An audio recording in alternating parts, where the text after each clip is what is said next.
Welcome. Today we're going to look at the unknown God as a story told by a guy named Paul.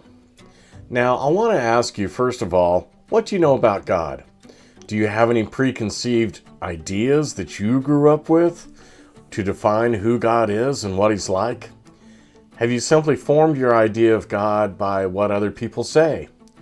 For instance, you'll oftentimes hear people say, well, God is love.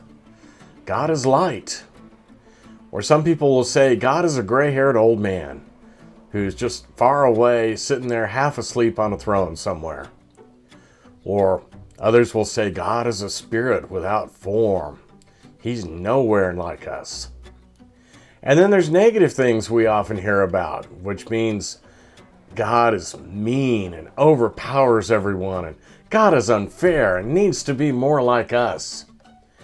And God lets terrible things happen and does not care. And God is somewhere far away. Nobody can reach Him. Nobody can touch Him. Now, there are other things that people say about God. For instance, have you heard the following? God is good, and He cares about me and everyone else. God is powerful, and He has vast angel armies. He'll protect us. God created the earth, and He made us in His image. We're like God. God is not like us. Some people say God is only what I think He is and nothing more. And some people say God is not physical nor represented in any physical form. Well, let's take a look and talk about this unknown God, the God that we oftentimes don't take the time to know. What image comes to mind when you think about God? My question to you is, how well do you know God? Well, a long time ago, well over 4,000 years or so, people on earth began thinking about their version of God, and they created multiple gods. They created gods. They need gods. And each god had a specific reason for being. For instance, the god of corn or grain, the god of war, the god of love, the god of rain, so on and so forth. And for instance, Mars, a Roman god, was the god of war. Or Greek god Aphrodite was the goddess of love, and Zeus was the god over all other gods. He was the chief god because they always had a chief god. But the concept of a single, all-powerful, all-loving, real God was difficult to grasp. People are going like, wait a minute, what is this God?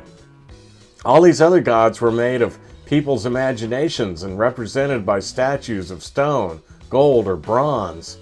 And the people built temples for each god who served to define geographical area of the world. For instance, you had your Roman gods who were separate from your Greek gods, who were separate from your Asian gods or your Middle Eastern gods.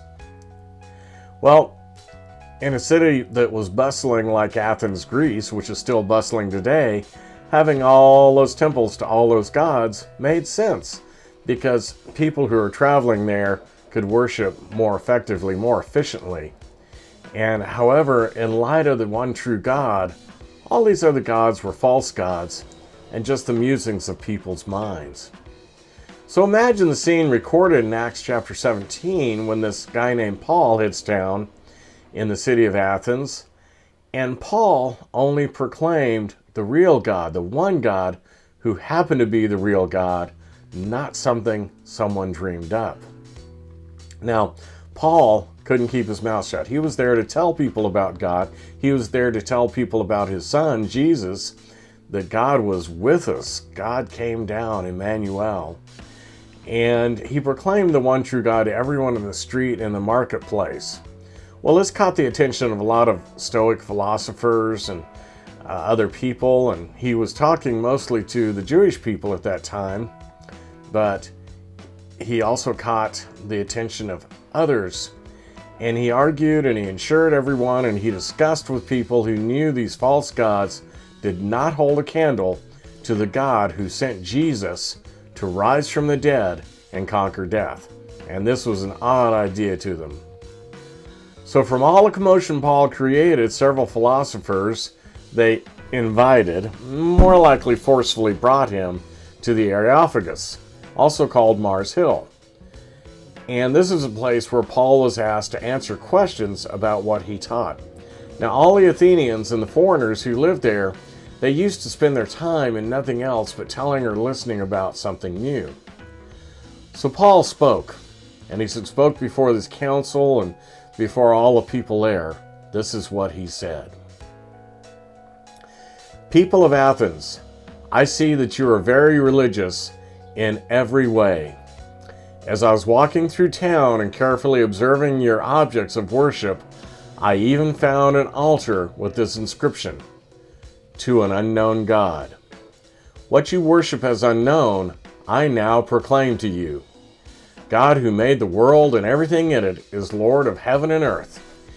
He doesn't live in temples made with human hands, nor is God served by human hands, as though he needed something, since he's the one who gives life, breath, and everything else.